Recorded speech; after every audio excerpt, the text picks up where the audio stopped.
Today too much problem, today too much problem. मैं कहा what problem? कहा too much fighting, बम बम बम बम। मैं कहा तब तो बोला I am going house, I am going house. तो सारे आदमी सब चले गए। हाँ, सारे आदमी सब चले गए, मैं अकेला वहाँ बैठा। चल रहा है 3 फ्लाइट और एयरपोर्ट उड़ा दिए।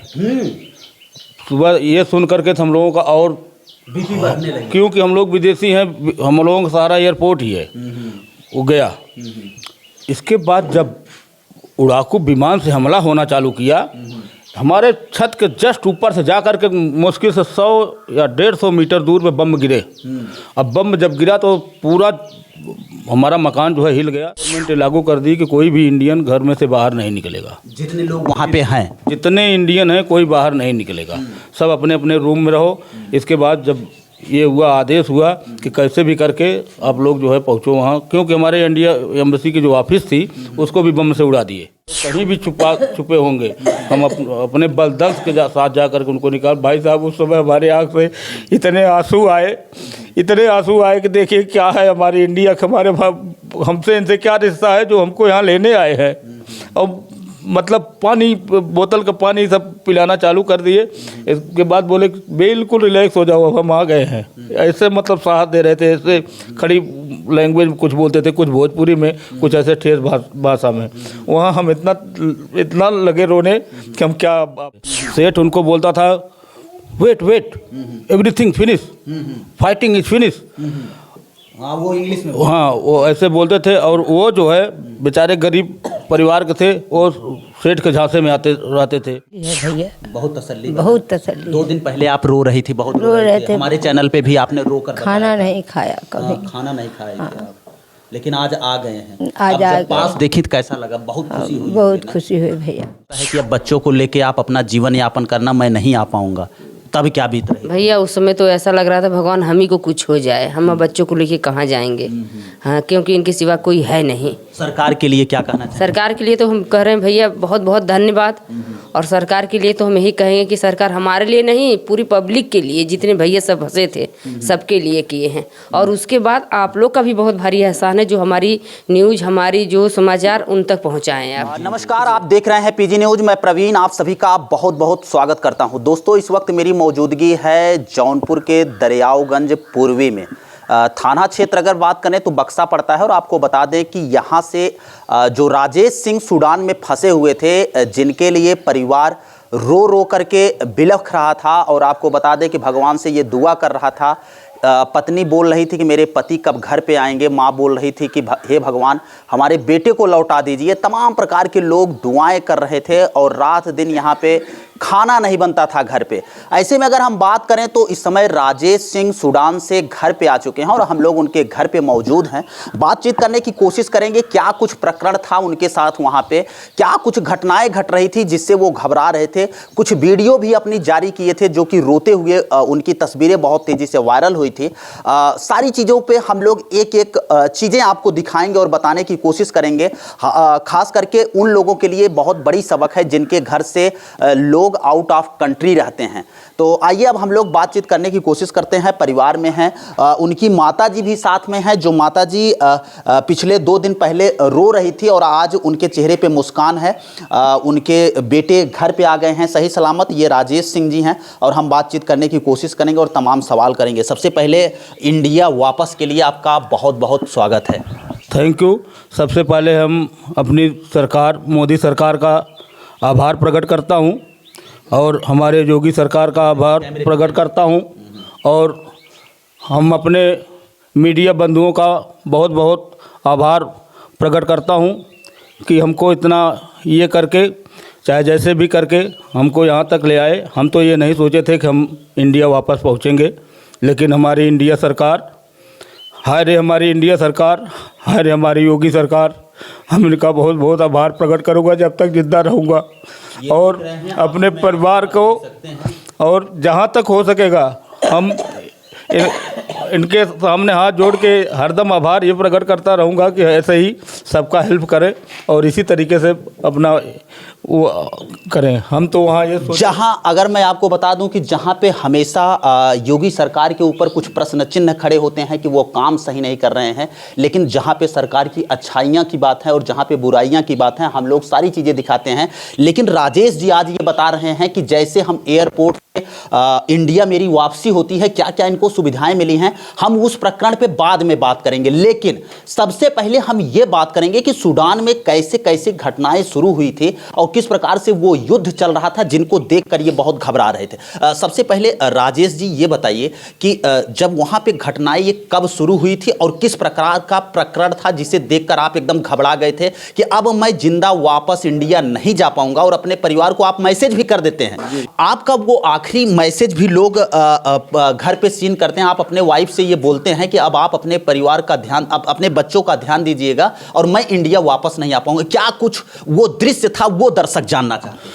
भैया सबसे पहले हम बता रहे हैं कि हम बैठे थे कंपनी में, हम लोगों को कोई ऐसा कोई मतलब नहीं था, हम काम करवा रहे थे। 11:30 बजे एक लड़का भागा भागा उधर से आया, बोल रहा है today too much problem, today too much problem. मैं कहा व्हाट प्रॉब्लम? कहा टू मच फाइटिंग, बम बम बम बम। मैं कहा तब तो बोला I am going house, I am going house. तो सारे आदमी सब चले गए, हाँ सारे आदमी सब चले गए, मैं अकेला वहाँ बैठा रहा, अकेला बैठा रहा। फिर इसके बाद 3 बजे करीब कंपनी से कोई आदमी आया, बोला कि सब लोग चुप्पे से निकल लो रूम पे। जब हम लोग रूम पे भाग के गए, उस दिन मतलब सबके पेट में ये खलबली मच रही थी कि हे भगवान क्या होगा। मतलब खाना उस दिन तो कोई खाया ही नहीं, जितने लोग थे वहाँ। फिर दूसरे दिन ये पता चल रहा है 3 फ्लाइट और एयरपोर्ट उड़ा दिए। सुबह ये सुन करके हम लोगों का और क्योंकि हम लोग विदेशी हैं, हम लोगों का सारा एयरपोर्ट ही है, वो गया। इसके बाद जब उड़ाकू विमान से हमला होना चालू किया, हमारे छत के जस्ट ऊपर से जा कर के मुश्किल से 100 या 150 मीटर दूर पे बम गिरे। अब बम जब गिरा तो पूरा हमारा मकान जो है हिल गया, हम लोग निकल के भागे बाहर। उसी समय हम लोगों के दिमाग में आ गया कि जब ऊपर से बमबारी हो रही है तो वो बम हमारे मकान पे भी गिर सकता है, कुछ भी एनी टाइम घर, मतलब हमारे मकान पे गिरा तो जितने हम हैं सब के सब वहीं ध्वस्त हो जाएंगे। फिर वहीं से दहशत आदमी के अंदर पैदा हो गई और इसके बाद लगातार गोलियां वहाँ चलना चालू कर दी। मॉल वगैरह हमारे बगल में मॉल वगैरह जितने थे मार करके गोली एकदम तोड़ ताड़ करके एकदम लूट गए सब। इतना बुरा कंडीशन। फिर इसके बाद हम इंडिया गवर्नमेंट ने लागू कर दी कि कोई भी इंडियन घर में से बाहर नहीं निकलेगा। जितने लोग वहाँ पे हैं, जितने इंडियन हैं कोई बाहर नहीं निकलेगा, सब अपने अपने रूम में रहो। इसके बाद जब ये हुआ, आदेश हुआ कि कैसे भी करके आप लोग जो है पहुँचो वहाँ, क्योंकि हमारे इंडिया एम्बेसी की जो ऑफिस थी उसको भी बम से उड़ा दिए। हाँ, उसको भी बम से उड़ा दिए। जहाँ इनका रेजिडेंसी था वहाँ वो बेचारे, हाँ वहाँ वो बेचारे सारे इंडियन को इकट्ठा करना चालू किए। तो वहाँ से बस करके पोर्ट भेजते थे, सूडान पोर्ट। तो सूडान पोर्ट से कुछ लोग निकले, तब हमारे एयरफोर्स के जवान भी वहाँ पहुँच गए, उन्हीं के एयरपोर्ट पे, उनके जो एयरपोर्ट था वहाँ पहुँच गए, मतलब इंडियन को लेने के लिए। हमसे एक एयरफोर्स के जवान पूछे कि और इंडियन भाई हमारे कहाँ हैं, हम आए हैं उनको लेने, चाहे वो कहीं भी छुपे होंगे, हम अपने बलदस्त के साथ जा कर के उनको निकाल। भाई साहब उस समय हमारे आँख से इतने आंसू आए कि देखिए क्या है हमारी इंडिया, हमारे हमसे इनसे क्या रिश्ता है जो हमको यहाँ लेने आए हैं। और मतलब पानी, बोतल का पानी सब पिलाना चालू कर दिए। इसके बाद बोले बिल्कुल रिलैक्स हो जाओ, हम आ गए हैं। ऐसे मतलब साहस दे रहे थे, ऐसे खड़ी लैंग्वेज कुछ बोलते थे, कुछ भोजपुरी में, कुछ ऐसे ठेस भाषा में। वहाँ हम इतना लगे रोने कि हम क्या आपको बताएं। आपको वहाँ ये मतलब आने लगा कि अब हम अपने परिवार में सही सलामत बिल्कुल पहुँच जाएंगे। हमको ये एहसास हो गया कि हमारी सरकार हमारे लिए क्या कर रही है, कि वहाँ से हम लोगों के लिए पर्सनल एयरफोर्स भेज दी है और सारी व्यवस्थाएं, पानी की बोतल तक वहाँ एयरफोर्स वाले बेचारे हम लोगों को थिमात दे रहे हैं कि बेचारे पता नहीं खाए हैं पिए हैं क्या, उनके जो भी हो। फिर हम ले गए, उसमें बैठाए। अच्छा, जिस कंपनी में आप फंसे हुए थे, जहाँ पे थे आप, वहाँ पे कितने इंडियन लोग थे? वहाँ थे कम से कम 40 इंडियन। अच्छा 40 इंडियन। 40 इंडियन। वो जरा आप प्रकरण बताइए, उस 40 के साथ कोई घटना घटी या सब लोग सेफ बच गए? सबको सेफ निकाल करके मैं लेके आया। हाँ, सबको हम सेफ निकाल के लेके आए, क्योंकि किसी के पास पैसे नहीं थे। आपको बता दें कि ये जौनपुर के राजेश सिंह हैं, और मित्रों बता दें कि देखिए जौनपुर के लोग कहीं पे भी रहते हैं, उनके अंदर एक नेतृत्व करने की क्षमता होती है। ये बता रहे हैं कि वो जो 40 लोग थे, वो कुछ लोग बिहार प्रांत से और कुछ अपने यहीं के थे, उत्तर प्रदेश के थे। चार लोग उत्तर प्रदेश के थे। लेकिन ये सबको कैसे मोटिवेट करके और एक प्रॉपर प्लान तैयार करके एयरपोर्ट तक पहुंचते हैं, ये सारी चीजें ये बताएंगे। और आप लोग ध्यान से सुनते जाइए कि कैसे कैसे लोग विदेश में फंस जाते हैं और जब घटनाएं शुरू होती हैं तो क्या क्या झेलना पड़ता है। अच्छा, कैसे उन लोगों को आप मोटिवेट किए, फिर कैसे एयरपोर्ट तक लेके पहुंचे? भाई साहब, उसमें से कुछ ऐसे थे कि जो सेठ से डायरेक्ट ताल्लुक़ करते थे। सेठ उनको बोलता था wait everything finish, fighting is finish. हाँ, वो इंग्लिश में। हाँ, वो ऐसे बोलते थे। और वो जो है बेचारे गरीब परिवार के थे, वो सेठ के झांसे में आते रहते थे। सब सही हो जाएगा। हाँ, सब सही हो जाएगा। तो आने के लिए वो लोग तैयार नहीं होते थे। और इधर जो है हमारा जो हमको भेजे थे बॉम्बे से मिस्टर प्रमोद जोशी। हाँ, आपके सेठ जो। हाँ, हमको फ़ोन किए, बेटा क्या हो रहा है। मैं कहा साहब ऐसी ऐसी बात है। बोले एम्बेसी का नंबर दो। मैं एम्बेसी का कैलाश मीना का नंबर दिया। वो बात किए तो कैलाश मीना से बोले कि चाहे जितना भी पैसा लगेगा उस लड़के को वहाँ से उठाओ, उसके पास पैसा नहीं है। तो कैलाश मीना बोले कि उनका नंबर दीजिए, मैं बात करूँगा। मेरे से बात हुई तो मेरे से पूछे, मैं बताया तो बोले चलो ठीक है, मैं करता हूँ। फिर मैं उसी रात को ऐसा उनको, जो बिहार के लोगों को सेठ चकमा दिया था, मैं उनको ऐसा किया कि अब तुम लोग यही साले स्वस्थ हो जाओगे, ख़त्म हो जाओगे, अब जा नहीं पाओगे, कोई अपने परिवार में पहुंच नहीं पाया। अच्छा, ये बताइए कि जो लड़ाई होती थी वो कैसे ग्रुपिंग बना के किसी को मारते थे या किस प्रकार के विस्फोटक चीज़ें वहाँ पे होती थी, वो जरा दर्शक जानना चाहते हैं। ऐसा था कि ऊपर से जैसे ड्रोन उड़ता है ना, हाँ, इस तरीके से जब वो ऊपर उड़ने लगेगा, आवाज़ आने लगेगी, तो ये नीचे से इतनी फायरिंग करेंगे, उसकी कोई गिनती नहीं होती थी, उसकी कोई भी गिनती नहीं। मार तर तर तर तर तर तर तर तर, तो मतलब सुनने वालों को ये होता था कि हाथी तो है, आज वहाँ गिरा रहा है अंकर बम, कहीं हमारे रूम पर ऊपर न गिराते, कहीं भी वो गिर सकता है। तो इससे और दहशत हम लोगों को पैदा हो जाती थी। अभी आते तक बस हम लोग बस में बैठे हुए हैं, ऊपर उड़ने लगा, इधर से तर गोलियां चलना चालू कर दी। और यहाँ तक मैं ये अपने आंखों देखा कि जैसे अपने यहाँ कुत्ते उत्ते मर जाते हैं एक्सीडेंट में रोड पे और कुचलते हुए गाड़ियाँ निकलती हैं, वो हाल आदमी का है। कोई फेंकने वाला नहीं है। और ये समझ लीजिए पेट्रोल पंप जला दिए हैं, मॉल जला दिए हैं, सब अपना छोटे मोटे बच्चे हैं जाकर के सामान ले कर भाग रहे हैं सब वहाँ से। ये पोजीशन वहाँ की है, उसमें क्या आदमी क्या करेगा। अच्छा, उसके बाद जब आप लोग सही सलामत एयरपोर्ट पहुँचते हैं, फिर जब आप इंडिया में उतरते हैं, अपने भारत आ जाते हैं, यहाँ की सरकार आपके साथ क्या क्या व्यवस्थाएं की, वो ज़रा दर्शक जानना चाहते हैं। यहाँ अब हम तो सोचे नहीं थे कि हमारी सरकार हमारे लिए ऐसा करेगी।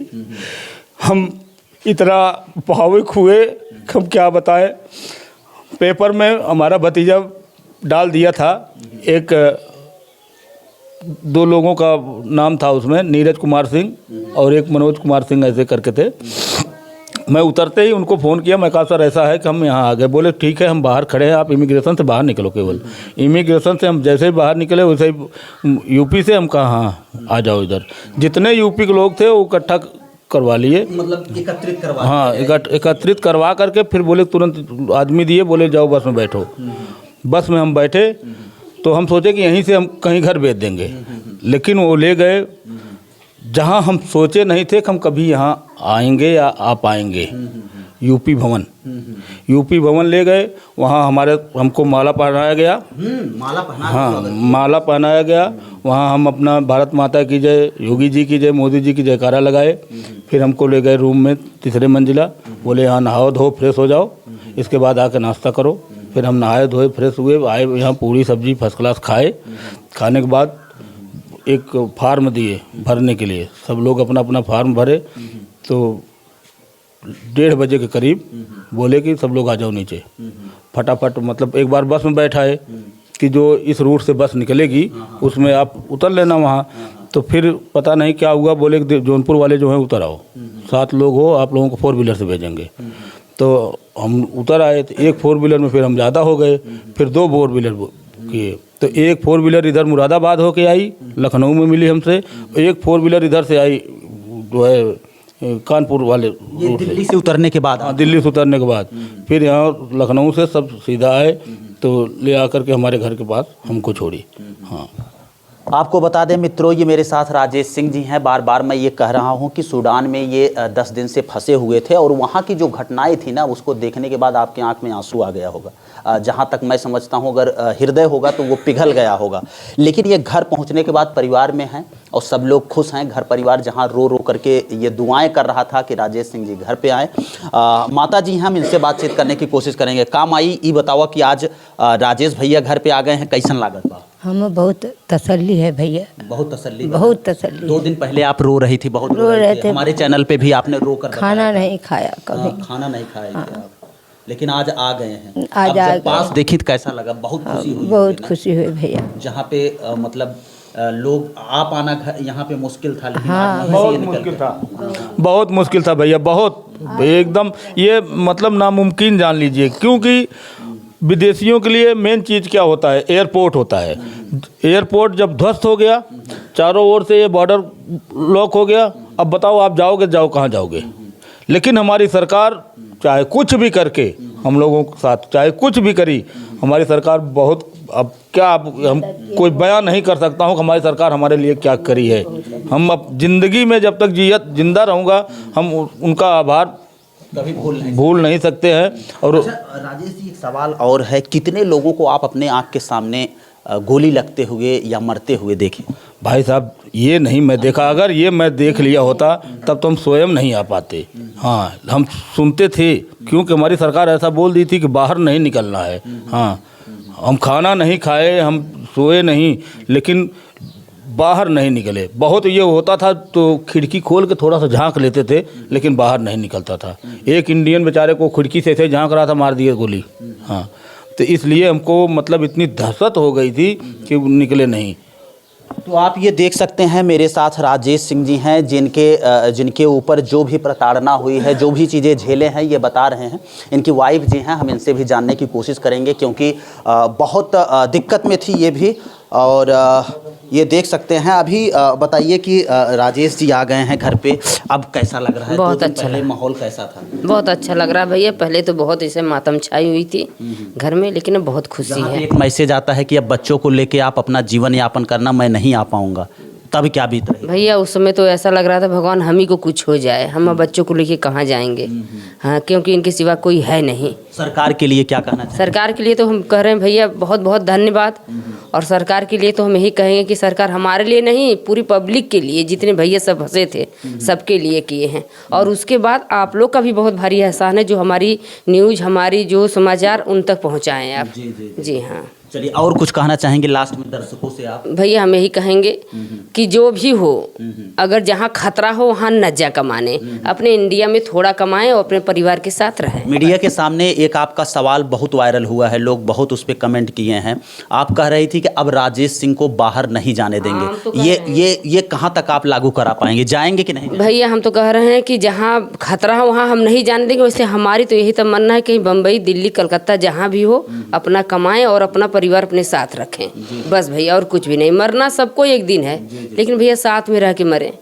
कोई दूर अगर हम ही को कुछ हो जाएगा, ये बाहर रहे नहीं पहुंच पाएंगे, क्या मतलब है? इन्हें कुछ हो जाए हम नहीं देख पाएंगे, क्या मतलब है?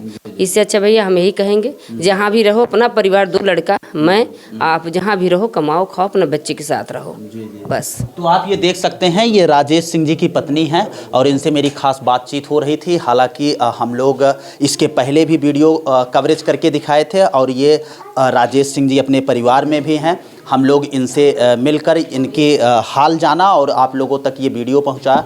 हालांकि इस वीडियो पर आपकी क्या राय है, कमेंट राय में अपनी राय जरूर दीजिएगा। मिलते हैं फिर से एक नेक्स्ट वीडियो में और एक नई खबर के साथ। तब तक के लिए हमें दीजिए इजाज़त। जय हिंद, जय भारत।